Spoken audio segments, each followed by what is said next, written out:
Hello à tous, ici l'auteur Bénichou, je suis ravi de vous retrouver pour cette nouvelle vidéo. Et aujourd'hui, je vous fais une vidéo sur un sujet que moi j'adore, qui est la gestion des émotions. Et je voulais vous en parler parce que ce soit dans le programme que je fais avec les gens que j'accompagne et avec les gens que je rencontre autour de moi ou des gens de ma famille ou des choses comme ça, je vois que c'est toujours un challenge vraiment complexe. Et moi je peux en témoigner parce que je travaille beaucoup dessus déjà pour moi, parce que dans ma vision des choses, le but de la vie quand même c'est de se sentir bien en fait, hein. Et moi j'ai passé une grande partie de ma vie à me focaliser sur l'acné, comprendre le corps, soigner le corps, ok, mais on peut avoir une super belle peau et finalement se sentir super mal. Donc le jeu c'est pas juste ça en fait, c'est aussi de se sentir bien dans son corps, bien dans sa vie. Et pour ça, donc, il y a un module qu'on fait dans le programme où c'est la semaine 2, on travaille beaucoup sur clarifier ce qu'on veut, où est-ce qu'on veut aller, qu'est-ce qui nous en empêche, quelle est l'identité qu'on pense avoir, etc. Donc il y a pas mal de petits exercices là-dessus qui permettent en fait de se poser ces vraies questions moi je pense qu'on aurait dû se poser ces questions-là enfant et même peut-être à chaque début d'année quand on démarrait une année scolaire peut-être. Donc ça, c'est une partie qui permet d'avoir une vision objective, c'est un peu le côté mental. Mais c'est bien aussi d'avoir une compréhension de quelles sont les erreurs qu'on fait quand on a des émotions fortes. Je ne sais pas si ça vous arrive aussi, mais je dis je sais pas, mais en fait je sais très bien qu'il y a beaucoup de personnes qui nous écoutent, qui ont l'impression d'être des éponges émotionnelles, de sentir les émotions des autres, que vous rentriez le soir et vous sentez les émotions de votre mec ou de votre copine. Et vous vous sentez pas bien aussi, ça peut faire des conflits, des choses comme ça.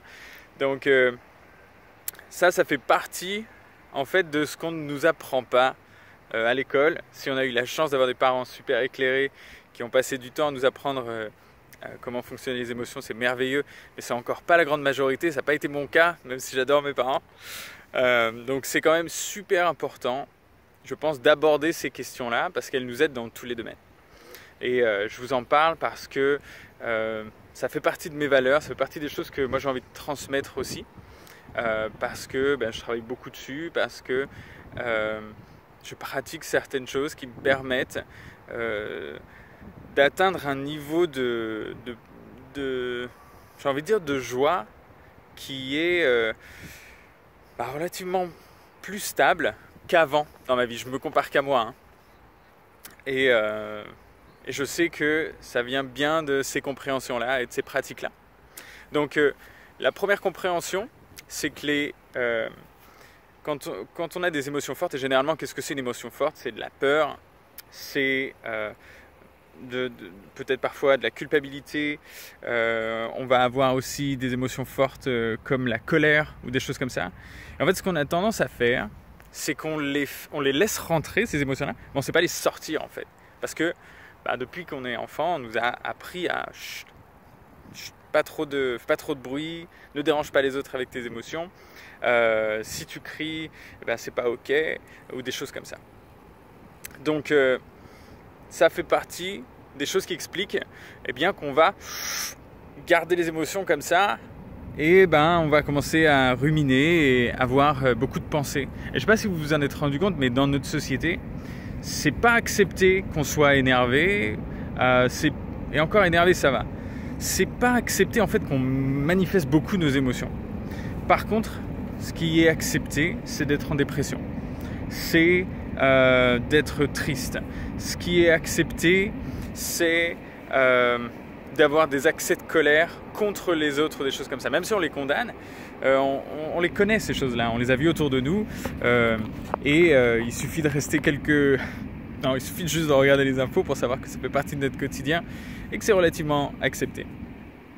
Et le message de cette vidéo, c'est de capter qu'il y a une autre manière de sortir ces choses-là. Il y a une autre manière de se dire, j'ai une émotion forte, je peux la sortir autrement. Et surtout, je ne la garde pas à l'intérieur. Vous savez, quand on commence à avoir une mauvaise émotion, et que tout de suite on commence à ruminer, on commence à pas se sentir bien en fait, hein. On commence à se dire plein de trucs, ça tourne et on ne sait pas où on va, on peut perdre des journées entières, parfois ça se déclenche par un mot, une pensée ou quelque chose comme ça. Des fois, on ne sait même pas d'où ça vient et on se lève le matin avec. Ben, le truc là-dedans, et en tout cas moi, c'est mon truc à moi, c'est d'aller sortir ce truc.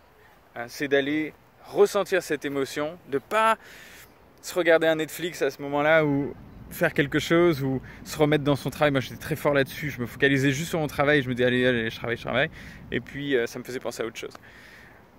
Ça peut aider quand on a vraiment des choses importantes à faire, si vous avez votre thèse à écrire et que vous ne connaissez pas ces outils-là, ben, c'est évident que c'est la première chose que vous allez faire. En revanche, si vous les connaissez, ben, vous allez vous rendre compte que c'est beaucoup plus agréable parce que en quelques minutes, véritablement en fait, ben, vous pouvez lâcher des choses qui vous font vraiment qui crée en fait beaucoup de poids dans votre quotidien et surtout dans le moment dans lequel vous êtes peut-être à ce moment-là.